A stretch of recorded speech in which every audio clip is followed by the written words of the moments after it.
Good morning, grade 4. Good morning, ma'am. Pwede ba mag-tayo sa lahat na tayo ay magdarasal? Ay sa'yo, pwede ba kung namin na darasal?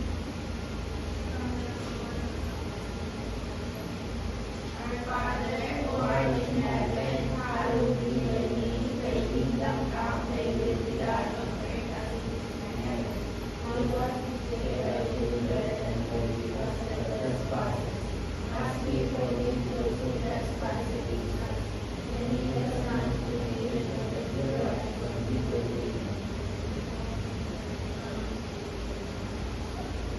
Bago tayo magsilbo, pwede yung magpulutin mo na yung mga kalateralis ng upuan niya.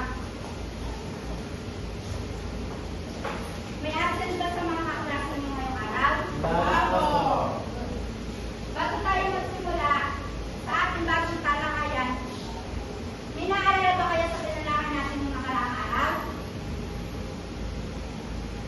Ganyan. About po sa energetic test po, ma'am. Very good. Pakibasa nga ba? Home, Electrical, power, appliances, microwave, stove, etc. Sa loob ng bahay, ano ang mga gamit na ginagamitan ng mga electrical? Rizali, rice cooker po. Magbangas? Very good.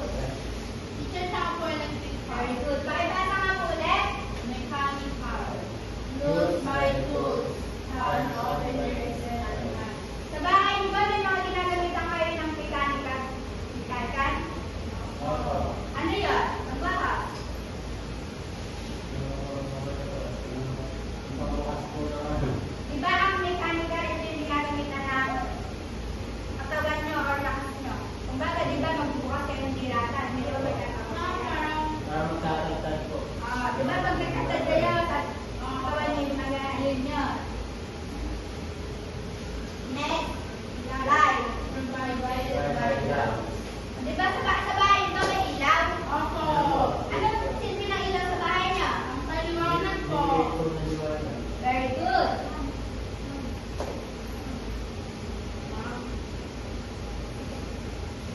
Pakilala ka ba? At tool, electrical, power, equipment, AC, air.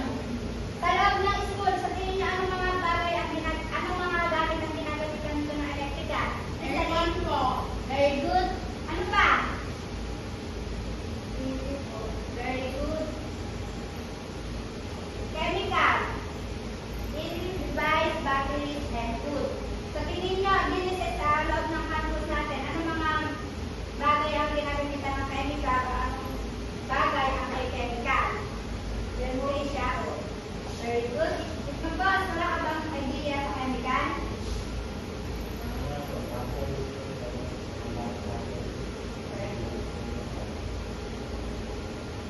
In the community. Sa tingin niya sa, kunwari, dito sa DRT, ano mga ginagamitan ng electrical? Katulad ng tinalakan natin sa mga bahay na, di ba, ginagamitan natin ng electrical yung mga rice cooker, ref, saka electric fan. Hindi naman sa community natin, ano sa tingin ang ginagamitan ng electrical?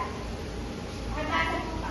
Used for transport, water, medical, and electricity. Di ba? Sa Samibol, ginagamitan natin. Di ba sa Samibol, di ba?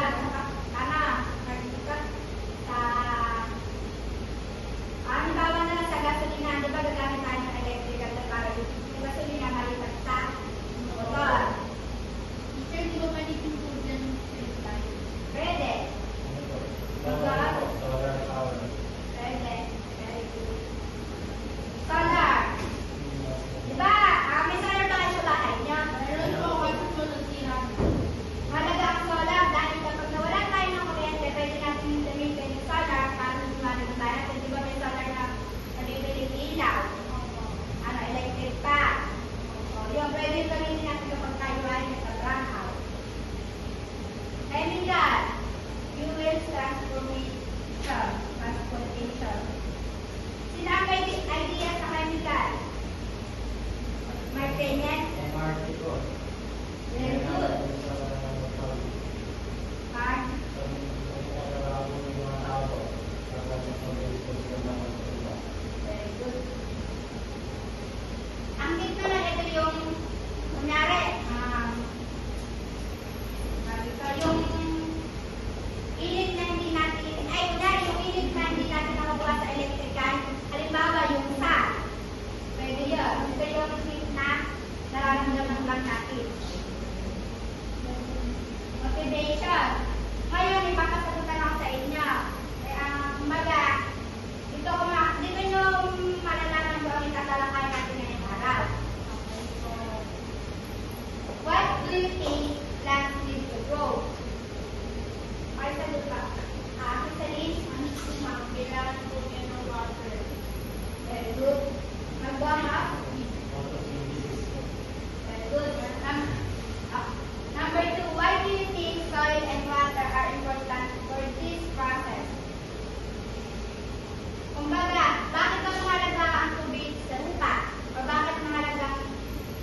of soil in supporting plant life and agriculture, and understand the significance of soil conservation in maintaining a healthy environment.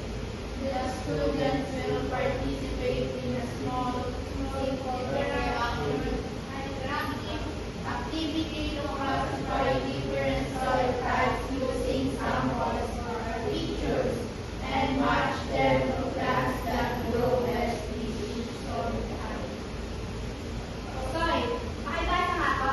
It is an important natural resource that supports plant and animal life by holding water, nutrients, and minerals. It is composed of both organic plants and animal matter, and inorganic materials, mineral, rocks, water, and air. Sa tingin niyo, mahalaga ba sa atin ang soil? Opo. Ang soil ay ang soil pwede natin taniman ng mga halaman. Ang soil ay nagbibigay buhay din sa mga animal. Bakit? Kasi di ba ang soil ay tinutubuan ng mga damo. Ang nagbibigay naman pataba sa lupa ay ito, di ba? Halimbawa, may namatay na hayop. Ito tinatanim niyo, di ba? Ay, di ba? Nililibig niyo siya. Yun yung nagiging pataba ng lupa kung bakit nagkakaroon ito ng nutrients. Katulad na lang din ng mga halaman na namamatay. Nagiging pataba rin siya sa soil. Ngayon, may meron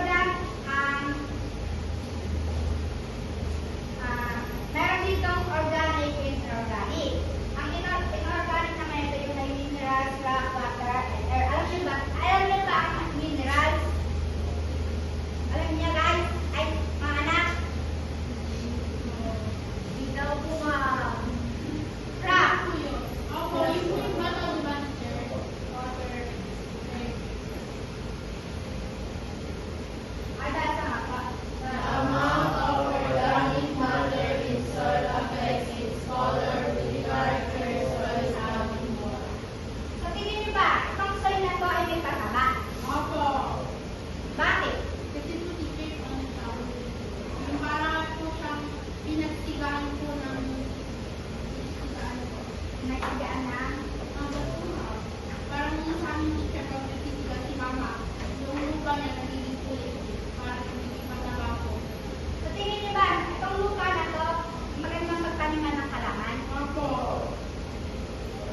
Tama, dahil itong lupa na to, ito yung klase ng lupa na pag halimbawa, binusan nila ng tubig. Hindi siya yung lupa na, halimbawa, binusan niya ng tubig. Hindi yung sisipin niya lahat.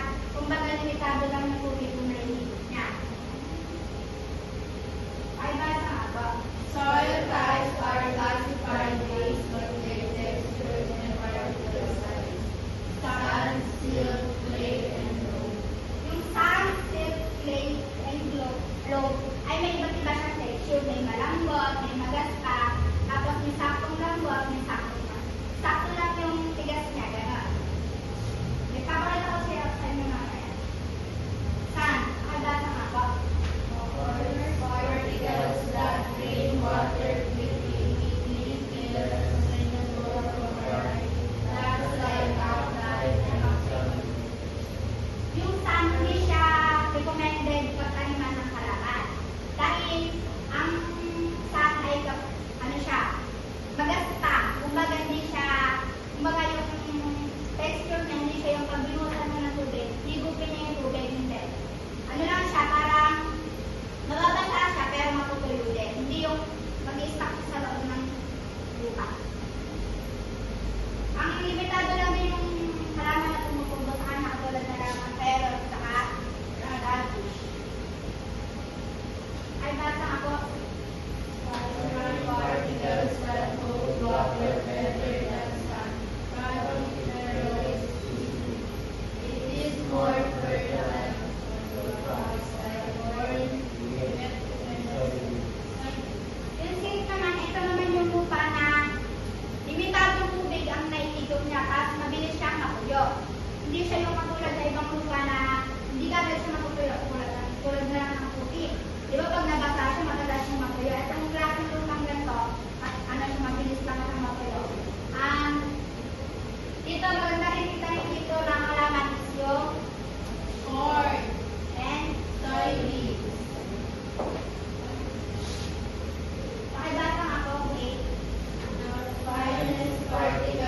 with high water holding capacity, backward drainage, and air circulation, which can drown plants, leads to the wall for plants like roses and potatoes. Ito namang plate na ba, di ba sinabi sa inyo kanina, may iba't ibang tubig. Kaya itong lupa na to is magandang pagkaninan ang mga potatoes, saka mga roses, kaya. Ngayon, itong lupa na to, ito yung mga dismigod na tubig. Tapos maraming tubig ang nailibot niya. Hindi katulad na Santerina na imitadong tubig lang, kasi pa siya agad babasa. Tapos paagad sa mga kolong. A mixture of sand, silt, and clay. It is the best soil for plant growth. Loam holds enough water and nutrients, making it ideal for gardening and supporting various organisms.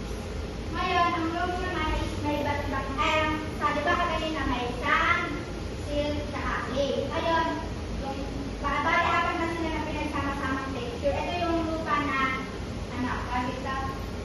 na-water lang yung nahihigop niya, gano'n, yung nakukuha niya.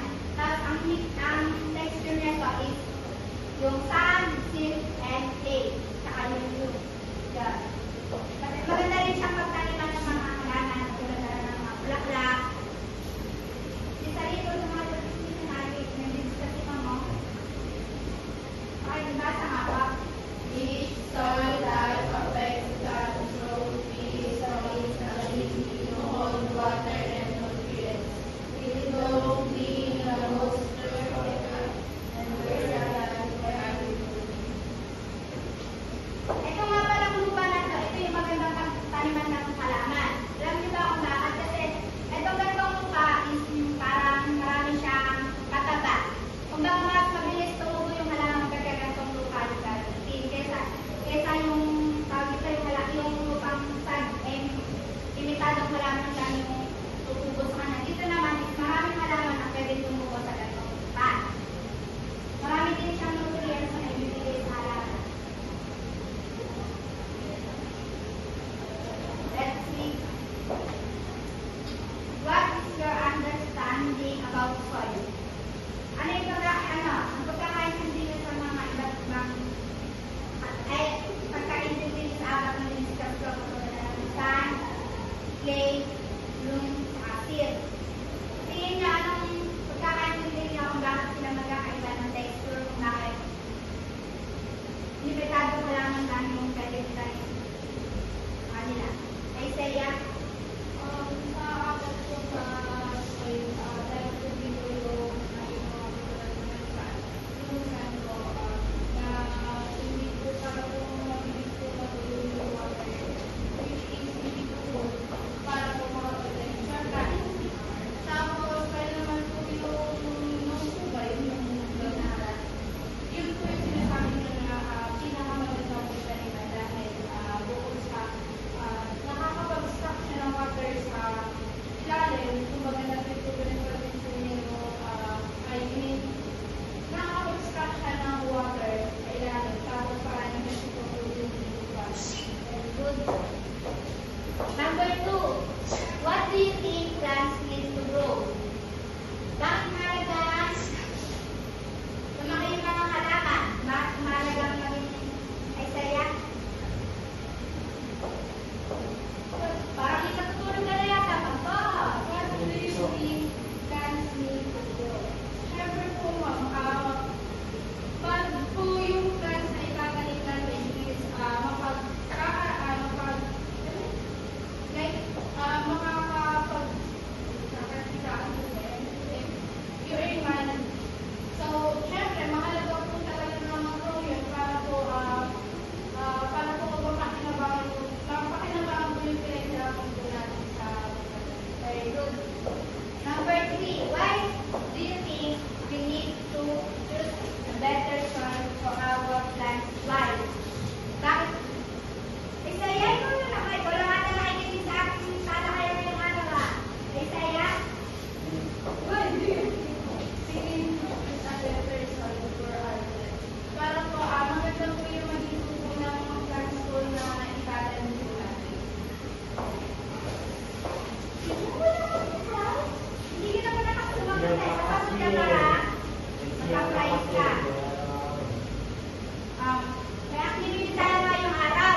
Students will raise their hand to concentrate and place the black teacher under the correct soil type. This describes briefly why each plant grows in that particular soil type. Reward the students who got the right answer.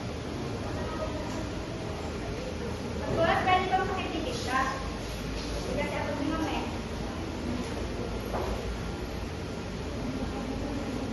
Teacher, masama po at pakiramdam ni Isuya. Anak, masama ka na ng damba. Matataas na tayo sa kita. Ha? Pwede. Sumula na. Ayaw niya eh. Kaya pa ba? Kaya pa. Very good.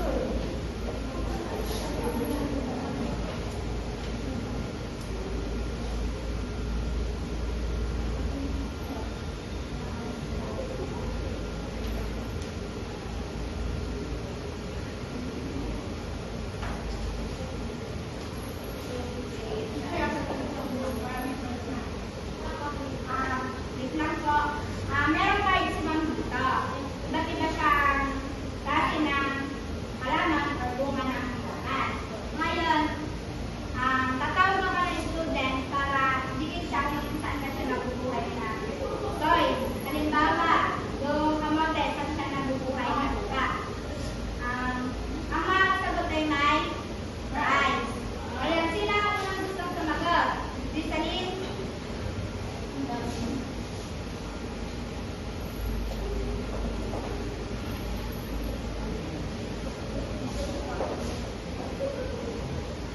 bakit ganyan siya nabubuhay? Kasi po ano po siya, pwede po siya itanim sa may malagkit na nagbuhangin po. Kasi po parang paano po siya? Sino ba ang gustong sumagot? Trisha? Wait ka na, marami pa kayong titikit. Baka marami kayong prize na makuha. Wait lang po. Trisha, bakit daw siya titikit? Parang po maganda sa Very good. Sino ang gusto magbohot? Wait lang, Isaiah, marami pa kayong card.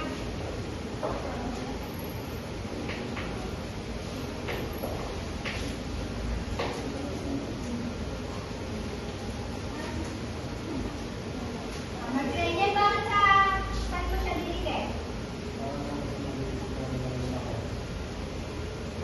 Pwede. Thank you.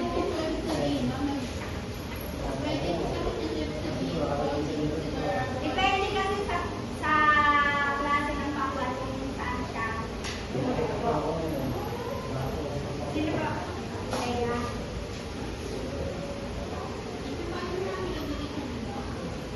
Sige, tigil nyo na yan. Isa lang ha.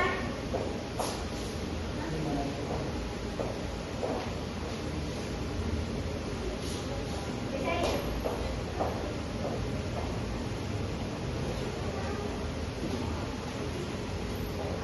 Bakit dito mo binikit? Ani? Mga? Feeling ko po, dahil po siguro kulangan siya sa water, hindi po siya makakita. While naman po dito, kailangan po nito ng magandang lupa para po magpuno po siya ng Very good. Sila ang lang na sumagot. Isa rin po. ito po. Coffee. Then po po nagsikilat para po mas maganda po yung tubo niya. Tapos? Ha?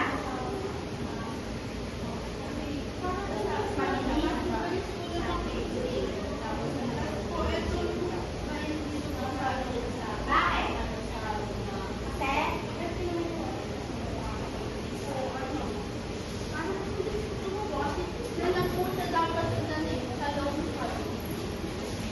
Sino ang next na magdinikit? Ba't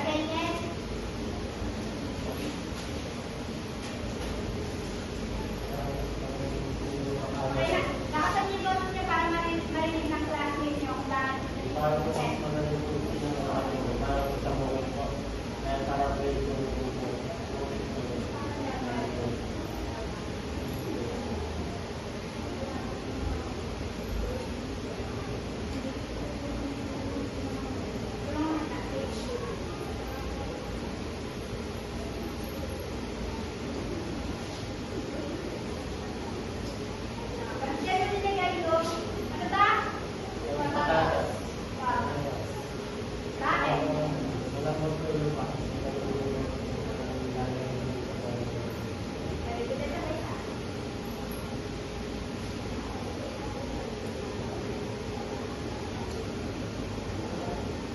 Bakit mo siya dinikit?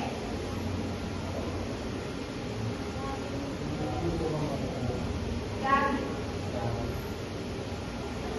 Para po sa tanso, mas madali po natin makuha kung magkakatawa ko kasi po yung mga pagkain ayari ko. Nat, Trisha.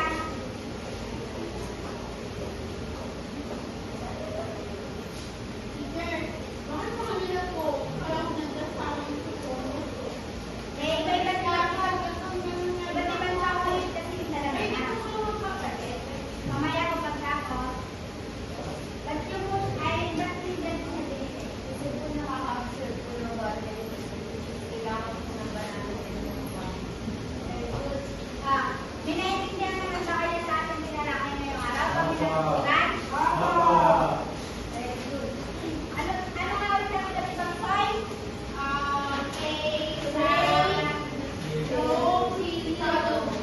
Very good.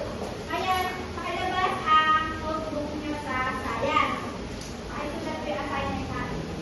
Teacher, naibalan ko po.